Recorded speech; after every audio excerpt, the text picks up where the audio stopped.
My good friends, introducing the principals. First in the red corner, wearing the red trunks with the black trim. He tipped in at 146 1/4 pounds. Professionally, he has 31 wins, 1 loss with 15 knockouts. He is the current IBF Junior Welterweight Champion and the challenger for the WBC Welterweight Champion. Here is, from Norfolk, Virginia, Pernell Sweet P. Whitaker. And his opponent in the blue corner, wearing the blue trunks with the white trim. He weighed in at an even 147 pounds. Professionally, this young man has 59 wins, 2 losses, 1 draw, with 44 knockouts. Here is the WBC Welterweight Champion from Brentwood, New York. Ladies and gentlemen, here is James Buddy McGirt.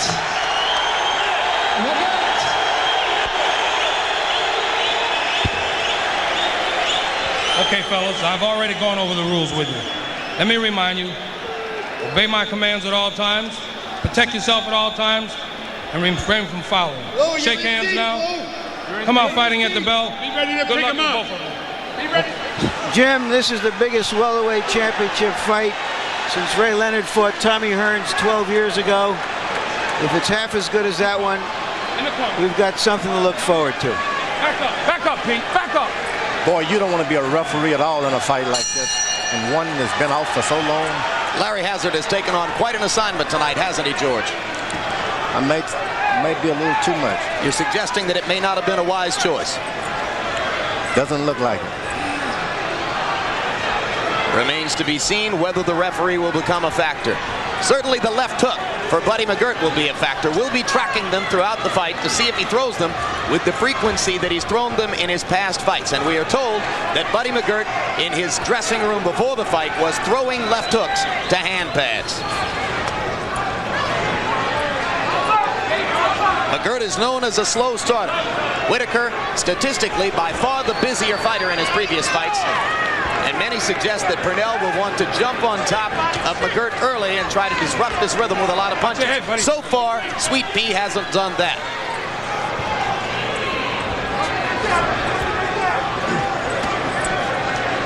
And Sweet Pea has already started to hit on the left arm of McGirt.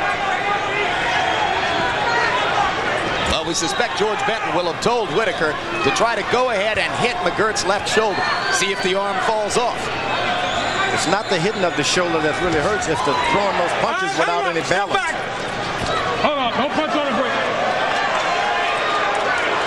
And Hazard's first significant move is to warn Whitaker about punching on the break. All right, let go, Pete. Let him go, Pete.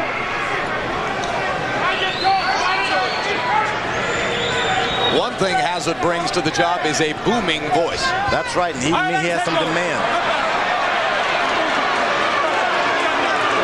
The showboating from Whitaker, who threw a punch behind his back. It reminds you of one of those little guys who walks into a bar and say, hey, I'll fight any big guy in here. Just a mean little guy. Yeah, he has that kind of consciousness for sure. Claims that when he was a kid, before his amateur stardom days, he used to spar with heavyweights in the gyms in Norfolk, Virginia.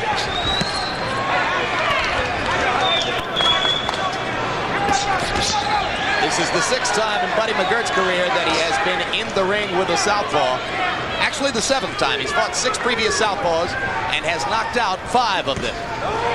Whitaker trying to go to the body with the left. Pernell, in recent years, has become an accomplished body puncher. The thing about Buddy McGirt, he's knocked down true welterweights who's melted down from middleweights. McGirt, I should say, his nickname in the eyes of many is Magoo. Off balance into the ropes. It's been a cautious and tactical first round, but Pernell Whitaker, true to form, has been the busier of the 2 fighters.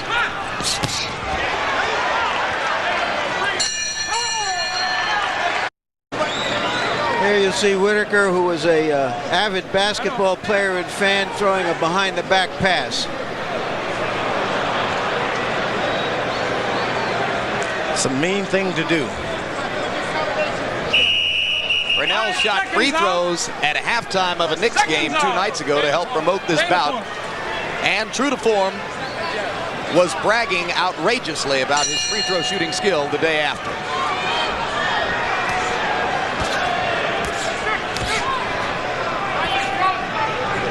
Punch stat clockers Logan Hobson and Bob Canobio tell us that Buddy McGirt has not yet thrown a left hook.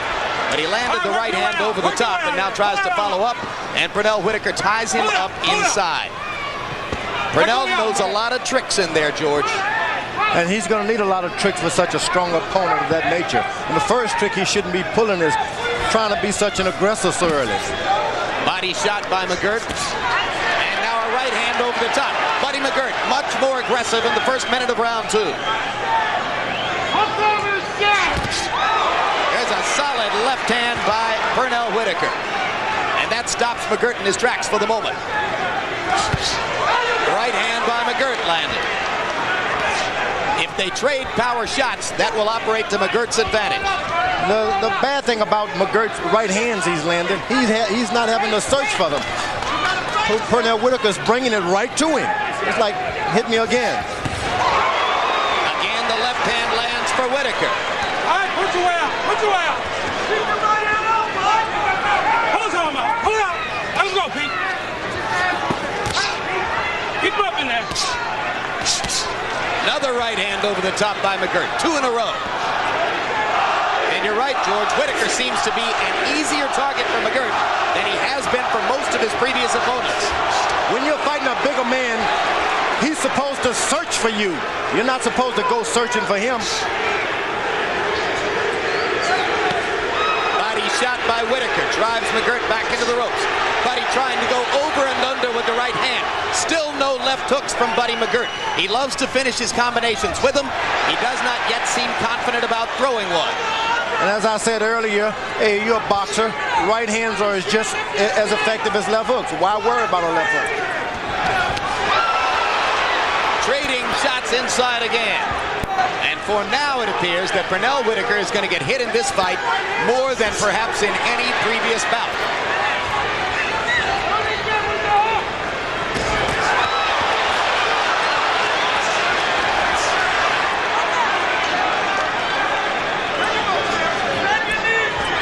Pernell starting to unleash the jab. McGirt trying to come back with a jab of his own. Not as crisp, it seems, early as he was with the jab in his brilliant performance against Simon Brown, November of 1991. Crowd chanting, Buddy, Buddy, Buddy. Whitaker steps up the aggression in return.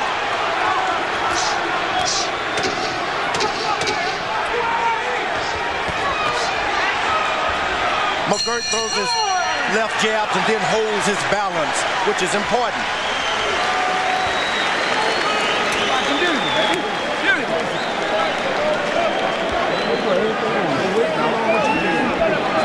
Your jab will stop the right hand from firing it. Do you understand? You can't get the right hand to go as long as you're jabbing at it, because your jab is in his way, right? Now listen, when you throw your left cross, lean out, so you don't run into his right hand. You got me? Because he's firing it with every damn thing on it. Now you're looking real good. You keep that jab going. And look, now when you got close there, you fight punches. Finish off with the jab. Swallow the water. Close up those legs a little bit. Get on your toes. All right? And don't forget the feint. Slide. Come on. As Don't you heard, let him take any play. George Benton was a little concerned about the right hands that Pernell Whitaker is catching, which is certainly uncharacteristic for him. But at the same time, Pernell Whitaker probably won those first 2 rounds. So we're going to have to find out if McGirt is going to be more aggressive. Now McGirt is doing something wise. He's landed a few heavy right hands. Now he's moving around, making the guy come to him. When you're fighting a Whitaker, you try to win the fight on points. Forget about knocking him out. These are 2 of the best slip and counter punchers in the game today. If both are aggressive, both ought to be able to score with counter punching. There's the left hand for Whitaker. Leaping in behind the left. And McGirt is fighting the kind of fight that Pernell Whitaker should be fighting. Bouncing Okay, and that's moving. great. Step clean. Go push. On your toes, buddy. Every time McGirt got in trouble in the very troublesome Gennaro Leone fight on January 12th, Al Certo asked him to bounce and move, bounce and move. That goes on. Left hook over the top by Whitaker. McGirt lands a right hand in return. George, I still haven't seen Buddy McGirt throw a left hook. And I don't really think he should at this point. I think it's something he should save, put in reserve until you know you're going to hit this guy. Because he can only miss so many times with an off hurting left hook or some damage into it. Don't waste it. McGirt coming over the top with the right. Pernell begins to slug away and trade shots with him inside. Body punches and shots to the chin. Both men seemingly becoming more accurate here in round number 3. Buddy up and under with the right uppercut. And 2 right hands over the top. Crowd warming to its support of Buddy McGirt. Whitaker reminds me of a guy who does not take instructions well. Solid left hand by Whitaker. McGirt came back with the right. It is almost impossible for most experts to imagine Pernell Whitaker knocking Buddy McGirt out. So you suspect that if they continue to trade power shots, George, it's going to redound to McGirt's advantage. And every time Whitaker throws a power shot, he falls forward, so he's not able to land 2 or 3 of them. So it's not doing him any good. He should hit this guy 5 times and make McGirt follow him. He is not following Benton's instructions to use the jab and try to slow down McGirt's right hand. He's leaning in there and taking right hands. Boy, this is world-class stuff, guys. You just don't see much of this feinting, jabbing, hooking, smash. It's just wonderful stuff. It's better than you could have imagined. If this is chess, boy, it is violent chess. 2 brilliant boxers showing you how it is supposed to be done. And McGirt did exactly what he had to do.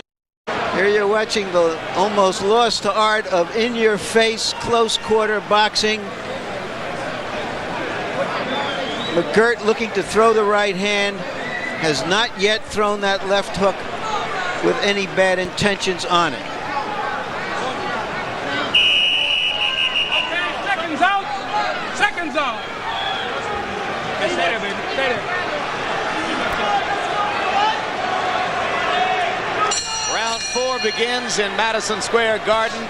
Buddy McGirt, the blue trunks, defending his WBC World Welterweight Championship against IBF Junior Welterweight Champion Pernell Whitaker. Harold Letterman, how do you have the fight scored through 3 rounds? Larry, 2 rounds to 1, 29-28, Pernell beat Whitaker. I think Whitaker's winning the fight on a clean punching. In the 3rd round, Buddy McGirt came back and outpunched him with right hand, so I gave the 3rd round to Buddy McGirt, but I thought Whitaker certainly landed the cleanest shots in the first 2. And after having been told by his trainer George Benton to jab more, Pernell Whitaker threw only 22 jabs out of 80 total punches in round number 3. Now in round 4, they are once again body to body, slipping and countering each other in a brilliant display of boxing.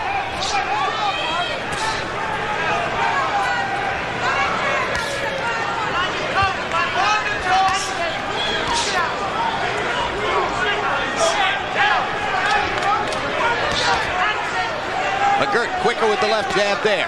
Pernell throwing more of them. Solid right hand by McGirt inside.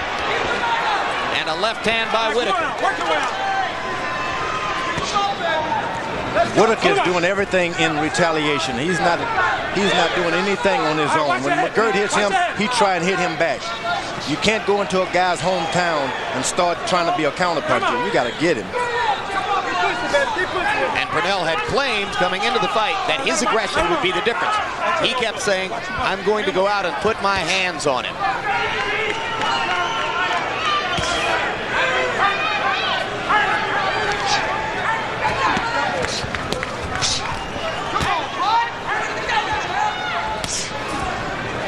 Whitaker, you're not seeing much upper body movement at all.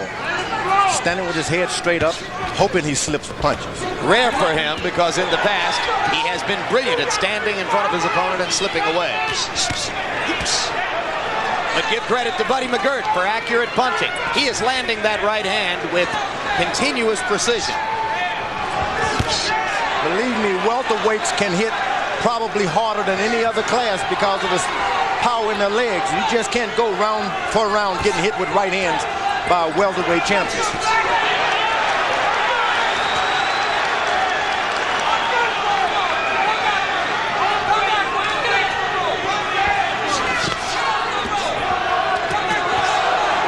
Closing stages of round number 4. Another tactical masterpiece. Buddy McGirt seemingly beginning to assume control of the battle here. Right hand by McGirt. One of the better punches in the fight so far. And another. A big round for Buddy McGirt. Boy, you called it. Look to TVKO next Saturday night for a special evening of boxing featuring World Light Flyweight Championship between title holders Michael Carbajal and Humberto Gonzalez, both of them champions. And the undercard is highlighted by 1992 Olympic gold medalist Oscar De La Hoya of East Los Angeles. Contact your local cable operator for details. He's trying to rough you up on the inside. He got nothing else to offer. You understand? Stop loading up. Just do what you do best, you understand? Get your punches off, feint them into position. You feint, throw the jab. You feint with a jab, throw a right hand. Okay? Keep moving that in. Keep moving that in. Right? And don't punch from too far away, right? Be close when you punch. You understand? Okay, over the top. Over the top. Over the top. Over the top.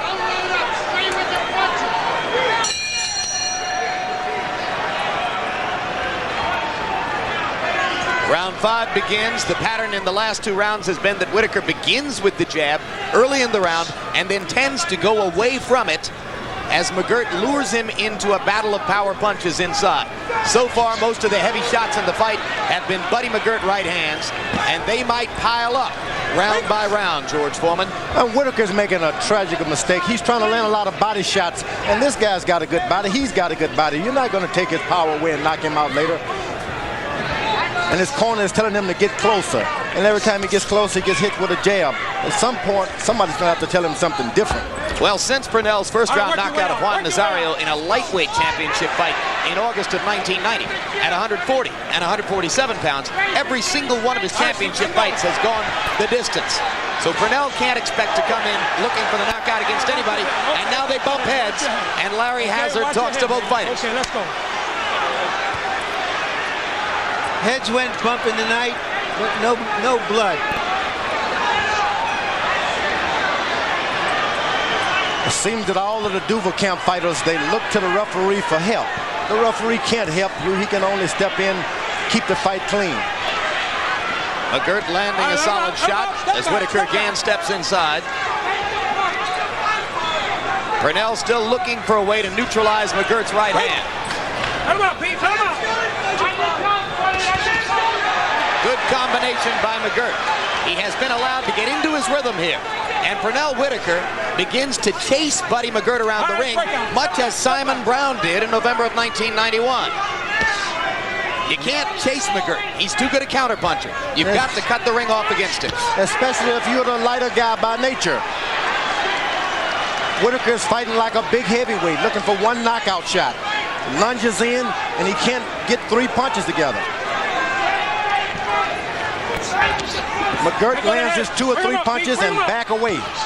Right hand by Whitaker, and then a left. One of the better combinations in recent rounds for Pernell.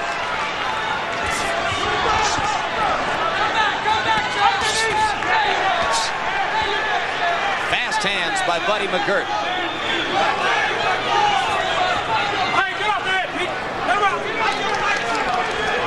McGirt throwing a fair number of left jabs, so the left shoulder certainly hasn't impeded him in that way. Doesn't seem to be throwing any left hooks, maybe just because of an absence of confidence in the punch, maybe not because of pain. McGirt is determined every time Whitaker misses him, throw a shot anyway, which is a good tactic. Good and body he backs shots. away. Good body shots by McGirt, followed by a right hand. Pernell tries to do the same and takes another right hand for his trouble. Well, I said earlier, Jim, that it took the spirit of charity often for me to give Pernell Whitaker's opponent against Brown, so he's not that far off of his previous statistical profile. Most of them are jabs, but they certainly haven't been ineffective. Whitaker's corner has told him to keep landing body punches. The guy's getting tired. Well, after 12 rounds, you got to land some points. You just can't go for the weakening of the body. And there's Whitaker scoring inside. Accurate uppercuts, and the jab, and the left hand, and suddenly Pernell Whitaker seizes command in round number 6.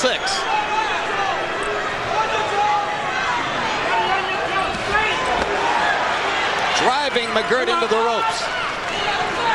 Maybe those body punches will do him some good, George. No, at this point, he's trying to cruise and take him a little rest. But at the same time, Whitaker is a hard puncher. You just can't do it without being alert. Every fighter rests in the middle round. In recent years, almost all of Buddy McGirt's route-going performances have been marked by a flat stretch, maybe a tired period in the 6th, 7th, and 8th rounds. That must be what Benton was thinking about when he urged Whitaker to believe that McGirt was getting tired.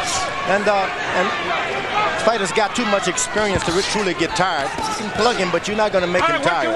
Work your way out. But he likes to save his energy for the 9th through 12th rounds, the championship rounds. And it's not a bad strategy if you're as good as Buddy McGirt. No holding, no holding. Solid right hands by McGirt, 2 of them in a row. The round that seemed to belong to Whitaker early now moves back into a more neutral mode. Well, Whitaker's landing some good body punching, but the judges, they're looking at those head shots that McGirt are throwing. I mean, they're watching that. They're not too sophisticated tonight.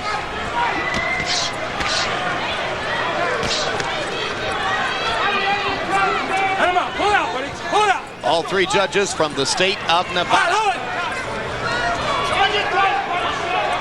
Well, 2 from Nevada and 1 from California, but they are West Coast judges in effect.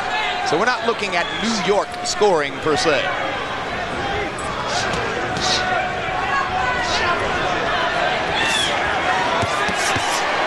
Good flurry by Whitaker as McGirt throws against the ropes. If he's going to go to the ropes, George, he better keep moving. The average fighter is hardly ever told to just stay alert. You got a half hour, 40 minutes out there. Stay alert.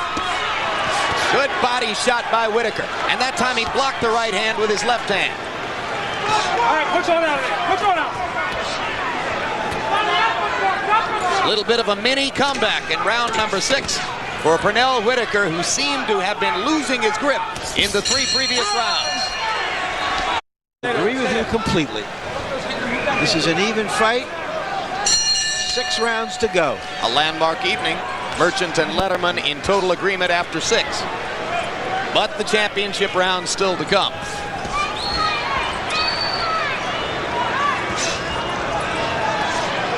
Now this is the area of the fight in which McGirt traditionally runs into his little Sargasso Sea. And let's see if Whitaker will try to step up the business in rounds 7 and 8 to take advantage of that trend. There's a left hand over the top that landed solidly. Maybe the best weapon of the night for Whitaker has been left-hand leads over the top, George. And for the first time, McGirt is trying to retaliate by coming forward to pay Whitaker back, which is what should have been happening from the beginning. For Pernell. Now, hit him 2 or 3 times and step back. Make him come to you. Watch your head. Watch your head. Watch your head. Pernell Whitaker tapping the left side of his head to show Larry Hazard where he thinks Buddy McGirt is butting him. Hazard, incidentally, hasn't been a factor so far, and that's what a good referee should be. Virtually unidentifiable in there.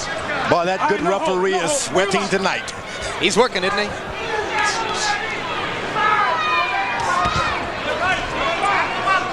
Too many days being a commissioner. Whitaker landing the jab. McGirt comes back with a straight right hand. Pernell firing and ducking. Buddy McGirt starts going to the body. Pernell comes over the top with the left hand. McGirt hasn't gone to the body all that much, but he may seek to do so if Pernell Whitaker keeps firing over the top. Just missing with the left hook there.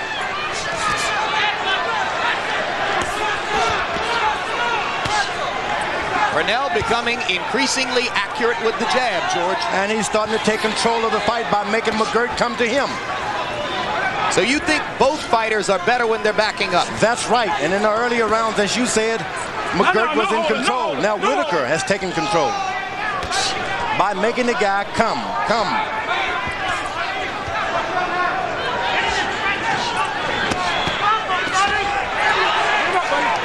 That was Buddy McGirt's best left hook that just landed. You're right, he threw the left hook with abandon there. Let's see if he keeps doing it. Whitaker again over the top with the straight left hand.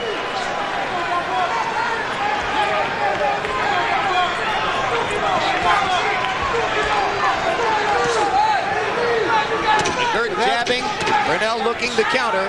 Without that left hook working all the time for him, McGirt is like a cowboy with a... There you see Whitaker on the attack early in the round. Later in the round, it was McGirt on the attack and Whitaker countering straight over the top. Classic textbook stuff. And George Foreman, I saw you shaking your head as George Benton told Whitaker to stand his ground. Not at all. He's been most effective by backing up, counterpunching.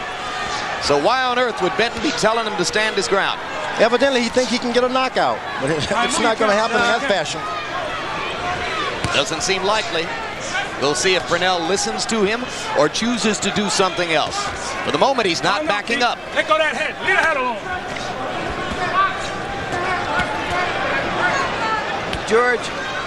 George Benton believes that you can't let McGirt set his own tempo.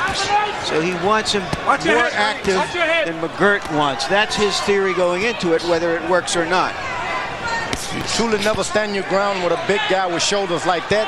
You give him a little circle, left or right, make a circle. He's caught with a good right hand this time. A good right hand inside. And Whitaker grabs McGirt after the right hand, a tacit acknowledgement that he was momentarily stunned. You don't have a ground. You got a whole ring out there. Control it. Who needs to stand some ground? By standing his ground, Pernell presents a target to McGirt, which just isn't there when he backs away from him. And he hasn't been moving his head well enough at this point to start standing his ground. Indeed, he seems to move his head more, George, when he's going backwards. That's right, and he does. He's so effective when he goes backwards.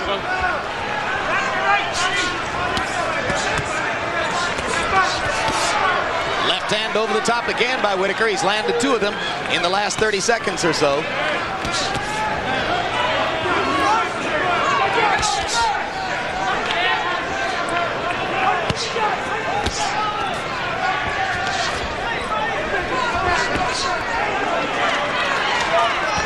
Counter right hand landed there for Whitaker.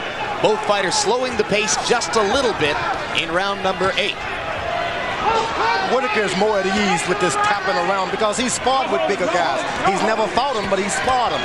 So you take it out of a sparring session and turn it into a fight. And that's what McGirt has to do. He's got to fight. Don't start sparring with this guy.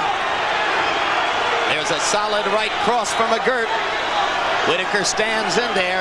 Pernell's only been knocked down twice in his career at 135 pounds by Rafael Williams and Roger Mayweather.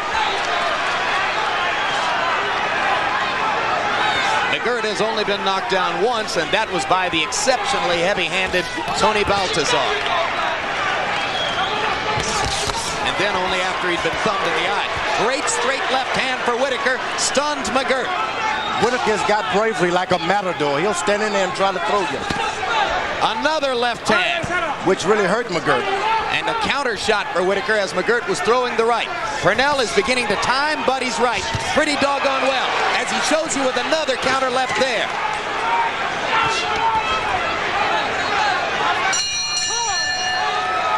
One thing I don't get. Stay there, Pete. Stay right there. Stay right there. Very often, boxers are thought to be not tough people. Pernell Whitaker is tough people. Amen. He's like a Ming vase. He's not like a Ming vase that when you drop him, it breaks. All right, get your tape ready. He can take a punch.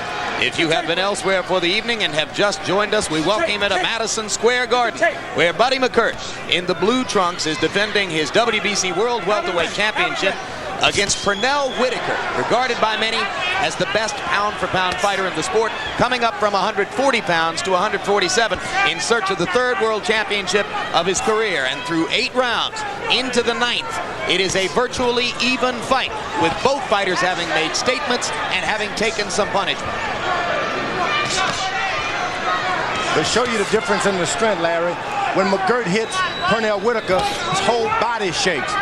Whitaker has to throw an accurate shot right on the spot to make McGirt move at all. Now Larry Hazzard warns Buddy McGirt for an obviously low blow. No points deducted so far.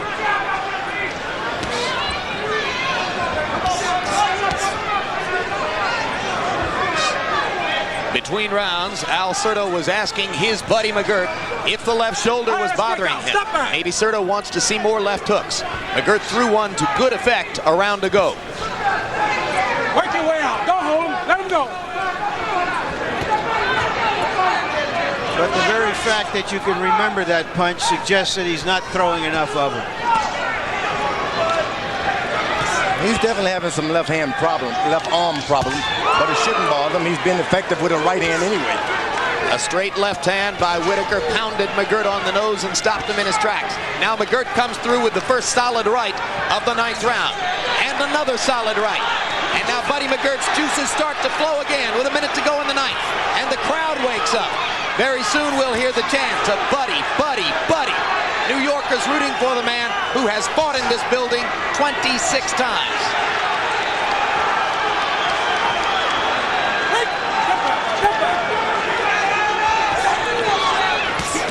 Whitaker with a body shot.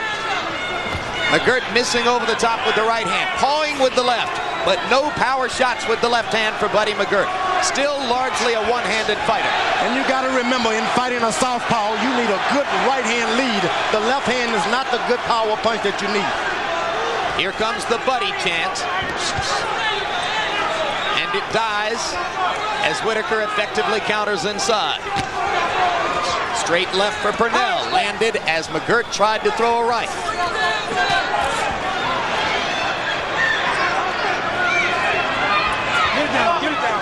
The suspense builds in Madison Square Garden. Good right hand by Pernell Whitaker. And another, George. 3 left. I think Pernell's starting to take charge of this fight in the last 4 rounds. He's just, he throws the right jab and lands the solid left hand. It's the combinations that are winning it for him. And I don't think McGirt's landing enough right hands to offset what Whitaker's doing. Pernell Whitaker based on the clean, effective punching. I have Whitaker ahead, but just by 5 rounds to 4. Well, you saw the ice bag on Buddy McGirt's left shoulder between rounds. The obvious indication that the shoulder is bothering him more than he had said it would coming into the fight. And you heard Al Certo telling Buddy, you've got to throw the jab. You've got to, even if you don't want to. McGirt just kind of shook his head. Whitaker starting to pick up the pace with a stinging left jab at this right jab. Left hand over the top again by Whitaker. Pernell, sensing that McGirt might not be physically 100%, tries to move in for the kill. Not a knockout kind of a kill, a scorecard clinching kind of a kill. Which is important, especially when you're fighting a guy like McGirt who can really punch. Straight lefts landing over and over now for Whitaker. The last 30 seconds of round 9, the first 30 seconds of round 10. Wait, step back, step back. And through it all, through some sometimes rocky moments, Pernell Whitaker has remained characteristically calm. I can't believe it. Crowd tries to lift McGirt. Whitaker peers in, looking for another chance to throw the straight left. McGirt lands a right hand as Pernell backs away. All right, come on, punch your way out of there. Punch your way out.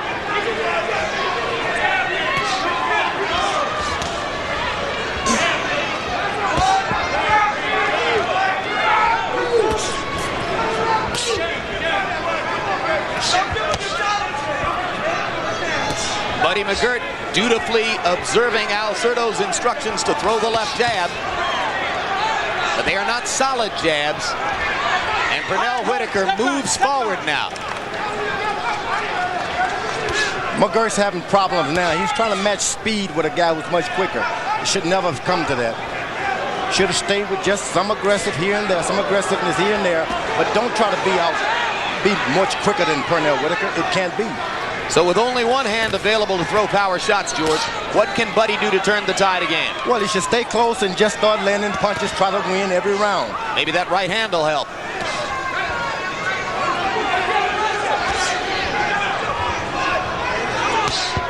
But when you've been a counter-puncher for all your career, it's a hard thing to try to change boats right in the middle of the stream.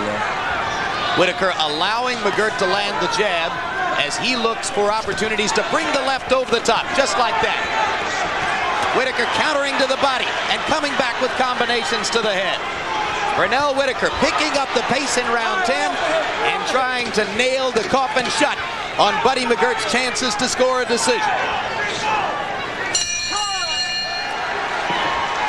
Pernell Whitaker beginning to dominate this fight.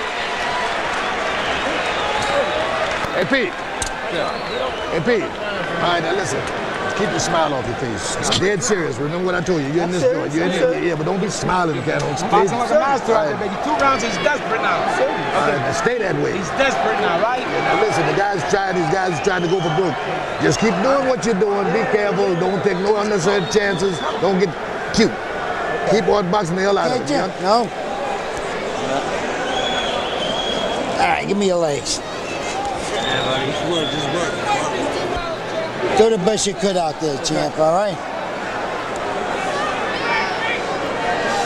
Try to throw your punch straight with the right hand. Don't look at your work.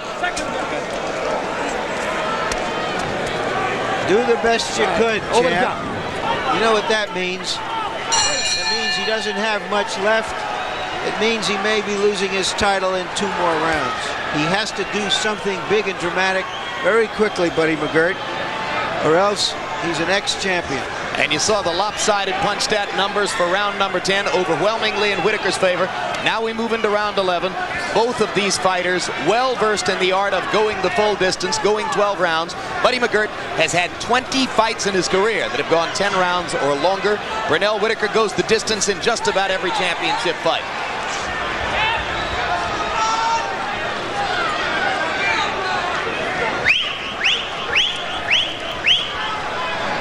McGirt seemingly without the energy to try to mount a furious rally here. Work your way out. Or perhaps looking for a one-punch shot to stun Whitaker and try to turn the tide all at once.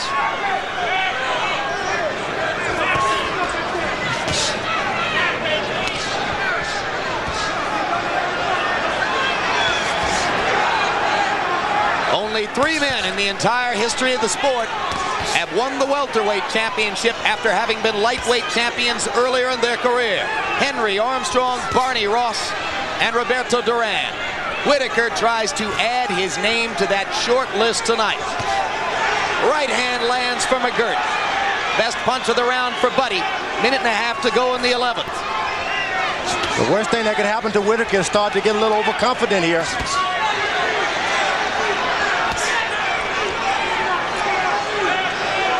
George Benton between rounds telling Pernell Whitaker not to showboat, not to smile, stay dead serious.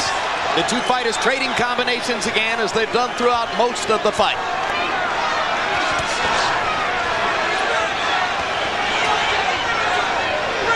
Benton, the architect of the only 2 previous victories over McGirt, one by Freddie Pendleton and one by Meldrick Taylor.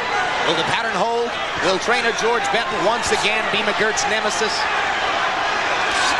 Buddy trying to come on with the right hand. Crowd trying to lift their home favorite again. Right hand lands solidly. Madison Square Garden fans on their feet to root for Buddy. Whitaker tries to come back with the left. Good straight right hand again. Buddy McGirt has unleashed the right hand in round 11. And there it is again. Whitaker follows with a left. The 2 fighters trading power shots at the peak of round 11. No, let him go. Come on, work your way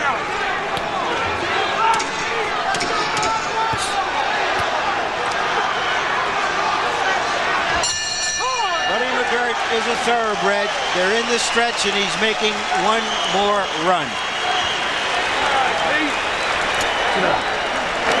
Okay, now listen. Now listen, that's what I want you to do. Now the guy's gonna be trying to bomb you with the right hand now. You understand? Now listen. Stay. Now you can. Hey, stay up close, but go up behind your jab, see? Because he's trying to bomb you out. When you get close, just use. This is the final round. Same thing. Shoot that right hand straight as a nail. Give me. Give me water. Water. All right, now stay up close, but walk up behind the jab. He's gonna come out there and bomb you. You're the best in the world. When he starts throwing legs, you don't trade him, you just make him move. Come on, baby. Down, keep your hand. All right, let's go.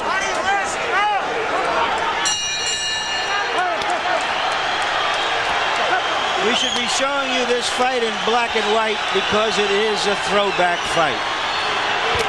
Letterman, how do you have it scored going into the 12th? Jim, 106-103, 7 rounds to 4. Pernell Whitaker. Buddy McGirt landed enough right hands to win the 11th round, but Buddy McGirt ran out of rounds. Pernell's too far ahead. Let's go. In his long and illustrious career, 62 fights coming into tonight. Buddy McGirt's seen a lot of 12th rounds, but he's never before scored a 12th round knockout. By our lights, he probably needs one now. The hold on to the world title he worked so hard to get after having at one point tumbled from the upper echelon of the sport when he was beaten by Pernell Whitaker's stablemate and good friend Meldrick Taylor in 1988. It took McGirt 19 more fights to get another title shot. Tonight, for the first time ever on HBO, the first time with this kind of audience, the first time with a 7-figure paycheck, he finds himself with one big chance for boxing glory. He's trying to make the most of it with only one arm and hoping to win the fight with the right hand only on power shots in the 12th. Pernell Whitaker looking for the undisputed title of best pound for pound in the world. Doesn't know that he already has a signed contract to fight Julio Cesar Chavez later this year, win or lose tonight. And Chavez has to be like all the rest of us, a fascinated spectator down the stretch. And the thing to remember, if this fight is a draw, it goes to McGirt. He retains the title, is that right? He retains his title if in fact the bout is a draw. And believe me, in my mind, it's been little less than a draw. I can't see any man taking this fight over the other. But realistically, George, there are bigger fish to fry than the title for Pernell Whitaker. The only title he's interested in at this stage is best in the world. And if he beats McGirt and then beats Chavez, few would be willing to deny him that distinction. I can tell you this fight has been even, and McGirt, in my mind, has won and retained his title. Well, George, you disagree with Larry Merchant and Harold Letterman, that's for sure. But maybe not with many in the crowd here as they rise to their feet in the closing minute of round 12. Buddy McGirt has put on a stirring effort here in the last 3 minutes. And he did for the first 4 or 5 rounds also. Whitaker pounding away. The left hand landed big. And another.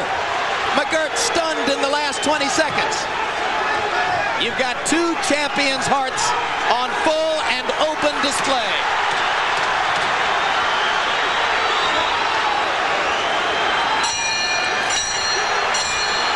Buddy McGirt won the last 2 rounds. Is that enough? Buddy McGirt has one other thing we should mention. Yes, it's true. There's a Lou Duva's going contract. nuts. Larry Hazard making his toughest move of the evening prevents Duva from attacking the people in McGirt's corner. And the two fighters classily parade around the ring arm in arm while their managers try to get at each other. Okay, good job. Good job. Pernell Whitaker does have a contract to fight the great Julio Cesar Chavez before the end of the year. What we haven't mentioned is that Buddy McGirt has a return match contract with Pernell Whitaker. That doesn't mean the next fight, but he does have a return match clause. But you pointed out, Larry Merchant, that McGirt, surely in the eyes of most here, won the last 2 rounds.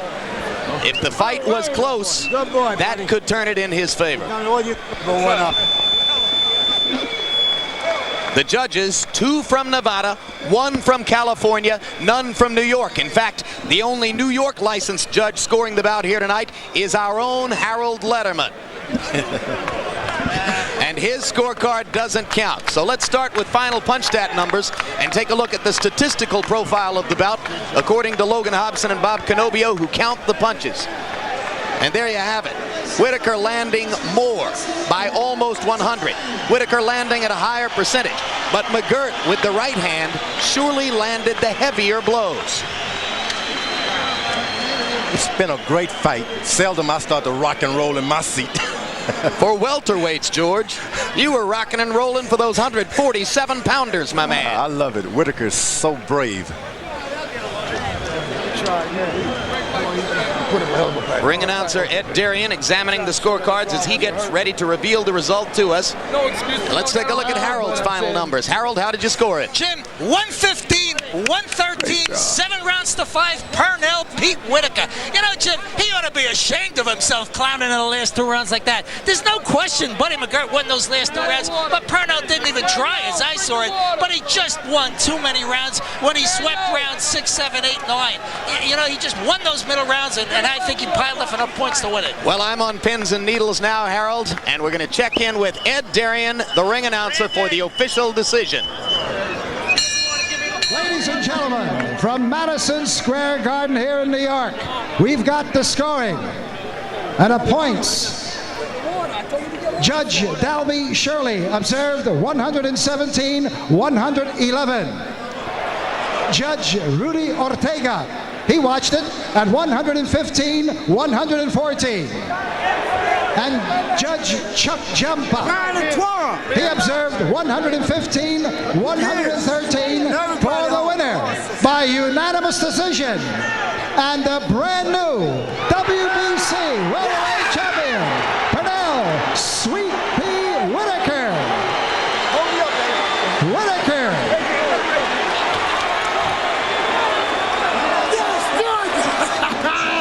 So Pernell Whitaker, world champion at 135 pounds, world champion at 140, comes into Buddy McGirt's home court, Madison Square Garden in New York, and joins Barney Ross, Henry Armstrong, and Roberto Duran as the only 4 men in the history of the sport ever to have won the World Lightweight Championship and then later in their careers gone 12 pounds up the road to win the welterweight title.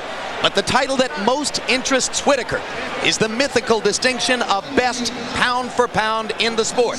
And now, somewhere down the road, we are told he is guaranteed a chance to fight Julio Cesar Chavez in a fight which will surely be billed as the battle for that distinction. And Larry Merchant is standing by with the winner.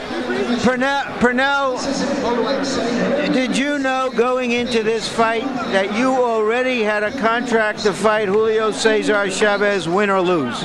No, I didn't, and it really didn't matter. I was very focused on what I had to do tonight with one of pound for pound's best, Buddy McGirt. I didn't leave that up to my organization to handle that. Danny, Shelley, Lou, and all those guys. Am I giving you news when I tell you that? You're giving me news, but it's good news. You know, the fight was a good fight. And was that the best fight you've ever fought in terms of the competitiveness of it and the quality of the opposition? I would say yes, but I want to ask you what you think. How would you answer that question? I want to question you this time. What you think, Larry? 2 terrific fighters. You won the fight. He was fighting with about an arm and 3/4. Did you know okay. that I said I wanted no excuses. You're right. Did you know and realize early on that he wasn't using his left hook? No, I didn't really pay it any mind. Like I said when I walked in this ring tonight, I didn't want any excuses. When I win, I wanted to win. If he had won, then we would have never heard about the left shoulder. But it was fine. I was fine. I was just at my best. He hit you with a lot of right hands. Did you get hurt at all? Not at all. Not at all, Larry. And that's just quiet some of the critics. I can be hit, but I'm a great defensive fighter. I don't get hit as often. And I like to say hi to all my 3 sons, Pernell, Dontavius, and Dominique, along with Ryan. and Twan and the rest of the Whitaker family. You've joined Roberto Duran, Henry Armstrong, Barney Ross as the only fighters ever to win the lightweight and welterweight divisions. Do you have a sense of the historical importance of what you've done? Well, hopefully now I can sit back, enjoy this one, and start getting the recognition for being pound for pound the best fighter in the world. And now after this great contest, I'm gonna enjoy it. I'm gonna let the fans enjoy it. I'm gonna start getting my just dues for beating a great fighter. And I did miss one of my boys. I missed my dog Thunder. Larry, you said about the Chavez fight. You say it's supposed to be made? Well, let's get it on. Let's put it on. Let's get it ready. We're ready. All right, we'll wait a half hour and we'll get that one on. Let's ready. We're ready to go. We're ready to sign the contract. Congratulations, Pernell. Thank you very much. Thanks, HBO. Okay, Jim, back to you, and then I'll be right back with Buddy McGirt. All right, that's terrific, Larry. And George, let's pay a little tribute. They were both pretty doggone great tonight, don't you think? One of the finest welterweight fights I've seen in years. I mean, they were great. This fight could have went both ways in my mind. Too bad I'm not a judge. While Larry was conducting that interview, Buddy McGirt was telling some of our people off camera that he lost the use of his left arm for power punching, in effect, on or along or about the fourth round. As you see it, was that the critical factor in the fight? I don't think so. This Pernell Whitaker is so skillful. At some point or other, he got his courage back. He started drawing this guy forward, and he started picking up the points. That's all. He couldn't have done any better if he had an extra arm, the left, right, and a belly. And the key he couldn't have done any better. Key strategic move in the fight came when Pernell was willing to back up and let Buddy McGirt come to him. He took over then. He was a better counter puncher than McGirt. He didn't have the better power. McGirt had the best power, which why I thought the fight could have went the other way. But I'm so happy because it was a great fight for the people in Madison Square Garden for a change. Yeah, it was a tremendous battle and redeems Madison Square Garden from the ignominy of having hosted last month's Bo Dokes debacle. Right now, let's talk with the other champion in the ring tonight as Larry stands by with Buddy McGirt. Larry? Buddy, you stated many times before the fight you didn't want to make excuses because of your left arm, but we have to ask you because you didn't throw what many believe was your money and your championship punch very often at all. When did you know that you couldn't throw it? Before or during the fight? Well, a little before. I knew it was my chance of a lifetime, and I had to take full advantage of it. I did all the work I could on it to get it as good as I could get for tonight. You know, it's like when you fix your car, you don't know if it's going to break down or if it's going to keep running good. So, unfortunately, my arm didn't perform up to par like I expected it. Best of Pernell Whitaker, he fought the fight he should have fought. And, you know, I'm going to go now, have my arm checked thoroughly, get the right treatment, and Buddy McGirt to be back. Well, tell me, when you went out for the first bell, did you already know I've got to win this some other way, or did you decide that you were going to try it to see if it would come to life? I was going to try it. You know, I said I got to go out here and give it my best shot. You know, this is my chance of a lifetime. I'm fighting on HBO, you know, and I just wanted to go out there and give it my best. And I went out there, tried it. It didn't compute once. I tried it again and again and again. But like I said, you know, my hat's off to Pernell Whitaker. He deserves it. He's a good champion. Would you do that all? I mean, in effect, you were putting your welterweight championship in jeopardy for this opportunity and for $1 million. Would you do the same thing if you had it to do all over again? Well, sometimes you have to do what you don't want to do to get what you want in life. And I took a chance. You know, it messed up. But like I said, I'll be back. Tell us about Pernell Whitaker. You fought a lot of top fighters. How is he to fight? He's good. He's not as, you know, he's a good boxer, but I don't think that he's good as they build him up to be, you know what I mean? There was times I was catching him with jabs, you know, with a half left arm, you know, so imagine. But, you know, he did what he had to do. He got the job done, and that's the best I can say. All right, two quick questions. You do have a rematch clause with him, as I understand it. How soon do you think you could get back in the ring with him? Well, I'm going to go now and get my arm checked thoroughly and get the proper rest for it, and then after that, I'll take it from there. Pernell Whitaker apparently is going to fight Julio Cesar Chavez before the end of the year. How do you see that fight? It's a toss-up. It's hard to really say. Okay. Thank you very much. Thank you, and thank you. We enjoyed having you. Jim? All right, thanks a lot, Larry. Pretty classy. Our first chance to televise a Buddy McGirt fight, and I kind of wish we had had some other chances before.